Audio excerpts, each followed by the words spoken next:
नमस्कार, बहुत स्वागत है। ईपीएफओ के अंतर्गत ईपीएस पेंशन को लेकर जो कर्मचारी थे, जो पेंशन भोगी थे, वह लगातार नजरें बनाए हुए थे, लेकिन उनके लिए वित्त मंत्री सीतारमण ने बजट सत्र के दौरान कुछ भी नहीं कहा। लेकिन इसका ये मतलब नहीं है कि उनकी मांगें जो थी वह अब खत्म हो गई हैं या फिर उनकी मांगों पर सरकार की तरफ से कोई भी एक्शन नहीं लिया गया है। यह वीडियो आपके लिए बेहद ही इम्पोर्टेंट होगा, इसको पूरा देखिएगा। ईपीएस 95 पेंशन में बड़ा बदलाव होगा और यहाँ पर क्या मिलेगा, बढ़ा हुआ पेंशन, और पूरी जानकारी इस वीडियो में बताएंगे। तो वीडियो को कंप्लीट देखिएगा, लाइक करिएगा और ज़्यादा से ज़्यादा शेयर भी कर दीजिएगा।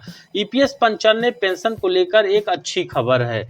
कर्मचारी पेंशन योजना यानी कि ईपीएस 95 के तहत पेंशन भोगियों के लिए एक अच्छी खबर आई है। सरकार ने ईपीएस 95 पेंशन में बढ़ोतरी पर विचार कर रही है। इस योजना के तहत वर्तमान में न्यूनतम पेंशन की राशि जो कि 1000 रुपए है, इसको प्रति माह दिया जाता है, जिसे बढ़ाने की मांग लंबे समय से की जा रही थी। श्रम मंत्रालय ने इस पर संकेत दिया है कि वह इस मुद्दे पर गंभीरता से विचार कर रहा है और जल्द ही कोई निर्णय ले सकता है। तो श्रम मंत्रालय की तरफ से यहाँ पर बड़ी राहत ईपीएस पेंशन भोगियों के लिए। तो ईपीएफओ के अंतर्गत ईपीएस पेंशन प्रोवाइड कराई जाती है। ईपीएस 95 पेंशन में बढ़ोतरी से लाखों पेंशन भोगियों को लाभ होने वाला है। यह कदम उनके जीवन स्तर में सुधार लाने में मदद करेगा, खासकर बढ़ती महंगाई के इस दौर पर। हालांकि अभी तक किसी भी निश्चित राशि या समय सीमा की घोषणा नहीं की गई है, यानी 7500 रुपए की डिमांड ईपीएस 95 पेंशन भोगियों के संगठनों के द्वारा किया गया था, लेकिन यहाँ पर कोई सीमा निर्धारित नहीं की गई है कि बढ़ेगा कितना। फिर भी यहाँ पर जो अपडेट निकल गया है, कितना बढ़ सकता हुआ है, आपको आगे वीडियो पर दिखाएंगे।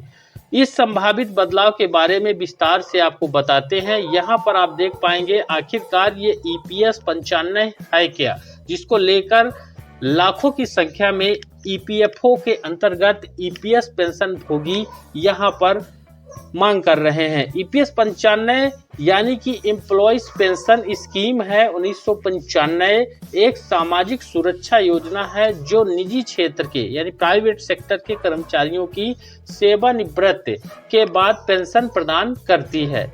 यह योजना कर्मचारी भविष्य निधि संगठन यानी कि ईपीएफओ के द्वारा संचालित की जाती है। वहीं ईपीएस 95 की जो मुख्य विशेषताएं हैं वह आपको जाननी चाहिए। लॉन्च वर्ष यानी इस योजना को सबसे पहले 1995 में लॉन्च किया गया। इस योजना में हिस्सा लेने के लिए पात्रता है कि ईपीएफओ के आप सदस्य होने चाहिए। न्यूनतम सेवा अवधि यानी इस योजना का अगर लाभ लेना है तो आप किसी भी निजी कंपनी पर 10 साल की सेवा किए हों। सेवानिवृत्ति की आयु 58 वर्ष यहाँ पर है और वर्तमान न्यूनतम पेंशन की जो स्कीम है 1000 रुपए प्रति महीने पेंशन भोगियों को दी जाती है। अंशदान के रूप में कर्मचारी वेतन का 8.33% प्लस सरकार का 1.16% यहाँ पर हिस्सा रहता है। इसके जो लाभार्थी हैं जिनकी संख्या 65 लाख से अधिक पेंशन भोगी इस योजना के तहत अपना जीवन यापन करते हैं।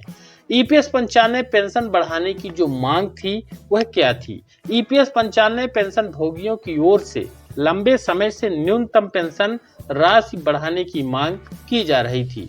उनका कहना है कि वर्तमान 1000 रुपए की राशि वर्तमान आर्थिक परिस्थितियों में पर्याप्त नहीं है। कई पेंशनर्स संगठनों ने सरकार से न्यूनतम पेंशन को बढ़ा करके 7500 रुपए प्रति महीने करने की मांग केंद्र सरकार की में वित्त मंत्री के समक्ष रखी थी, केंद्र सरकार के समक्ष रखी थी। अब पेंशन भोगियों की प्रमुख मांगें बिंदुवार तरीके से समझिए। न्यूनतम पेंशन की राशि 7500 रुपए प्रति महीने करने की पहले नंबर में मांग इनके द्वारा रखी गई। इसी के साथ आगे महंगाई भत्ते का प्रावधान बनाया जाए। पेंशन के साथ ही महंगाई भत्ता यानी कि डीए दिया जाए। चिकित्सा सुविधा में सुधार किया जाए और पेंशन फार्मूले में संशोधन की डिमांड यहाँ पर रखी गई थी। अब सबसे इम्पोर्टेंट है, इन्होंने तो अपनी बात सरकार के सामने 10 जनवरी 2025 को ही रख दी थी, लेकिन सरकार का इस पर क्या रुख है वह आपको जानना चाहिए। सरकार की तरफ से श्रम मंत्रालय ने संसद में दिए गए जवाब में कहा है कि वह EPS 95 के तहत न्यूनतम पेंशन बढ़ाने के प्रस्ताव पर विचार कर रहा है। तो एक बड़ा बयान है, संसद में अगर कोई बयान होता है तो बड़ा बयान है। नियम बनेंगे और उन नियमों के तहत कितना लाभ दिया जा सकता है वह भी आगे आपको दिखाएंगे। तो EPS 95 के तहत न्यूनतम पेंशन बढ़ाने के प्रस्ताव पर विचार किया जा रहा है। मंत्रालय ने ये भी कहा यह एक जटिल मुद्दा है, लंबा मुद्दा है और जिसमें वित्तीय निहितार्थ है। इसमें इसलिए किसी भी निर्णय से पहले सभी पहलुओं का ध्यानपूर्वक अध्ययन किया जा रहा है। तो बेशक ही एक जो आश्वासन है संसद में इस पर दिया गया और इस पर विचार चल रहा है। EPS पेंशन धारकों के निराश होने की जरूरत नहीं है, उनकी पेंशन जरूर बढ़ेगी। अब सरकार के विचारणीय बिंदु पर किन बिंदुओं को शामिल किया गया? फंड की वित्तीय स्थिति के बारे में चर्चा हुई, लाभार्थियों की संख्या के बारे में, अतिरिक्त बजटरी जो सहायता की आवश्यकता है उसके बारे में, साथ ही अन्य सामाजिक सुरक्षा योजनाओं का प्रभाव भी यहाँ पर देखा गया। संभावित बदलाव क्या होंगे? एक बड़ा सवाल जो कि EPFO के अंतर्गत EPS पेंशन धारक जो है, पेंशन भोगी जो हैं, वह सरकार की ओर लगातार बदलाव के लिए यहाँ पर नजरें गड़ाए हुए हैं। लेकिन संभावित बदलाव क्या होंगे, कितना उनको पेंशन का लाभ मिल सकता है?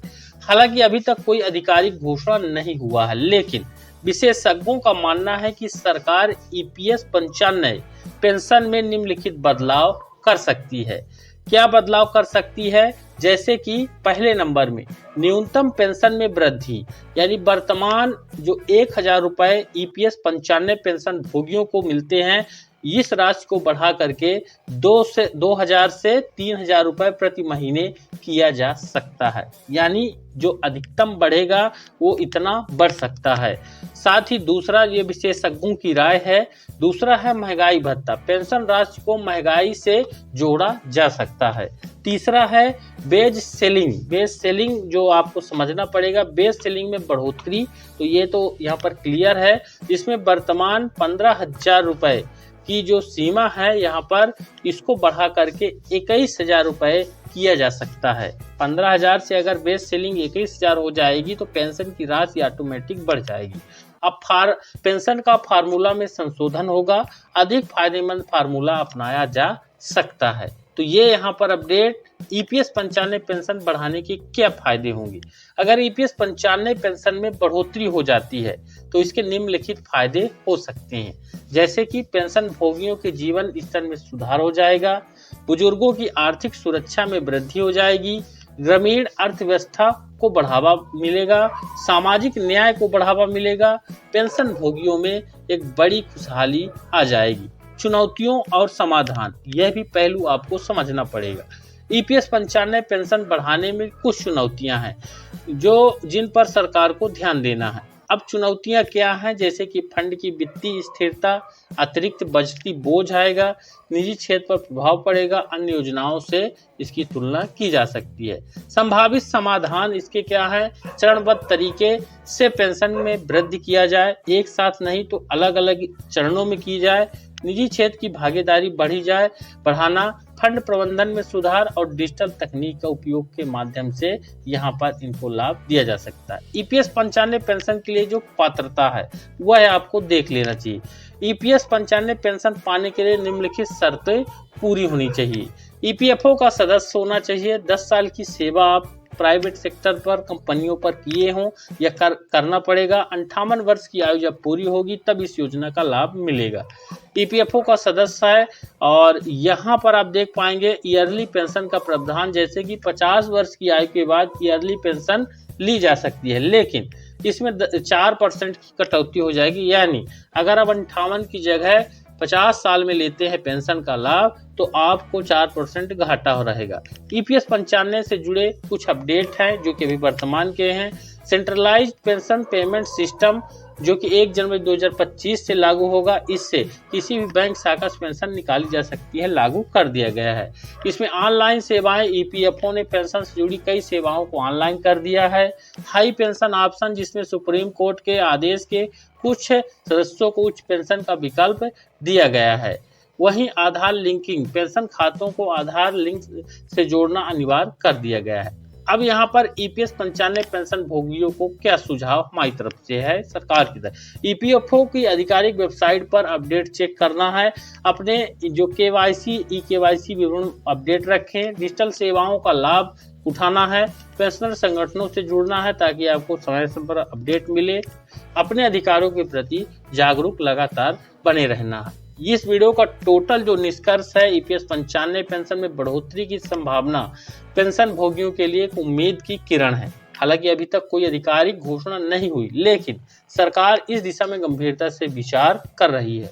पेंशन में वृद्धि से लाखों की संख्या में पेंशन भोगियों को राहत मिलेगी, उनके जीवन स्तर में सुधार आएगा। यह कदम सामाजिक सुरक्षा को मजबूत करने की दिशा में एक महत्वपूर्ण पहल होने वाला है। मुझे उम्मीद है जानकारी बेहद ही इम्पोर्टेंट है। यह वीडियो आपको एक सूचना के उद्देश्य से दिया गया है। ईपीएस 95 पेंशन में बढ़ोतरी के बारे में अगर कोई अधिकारी के अपडेट आता है, घोषणा होती है, हालांकि अभी नहीं हुई है, किसी भी निर्णय से पहले आप ईपीएफओ की आधिकारिक वेबसाइट विजिट कर सकते हैं, इसके कार्यालय पर जा सकते हैं, हमारे चैनल पर विजिट कर सकते हैं। मुझे उम्मीद है जानकारी बेहद इम्पोर्टेंट है। इसको ज़्यादा से ज़्यादा लाइक, शेयर और चैनल पर नए हैं तो सब्सक्राइब जरूर करिए।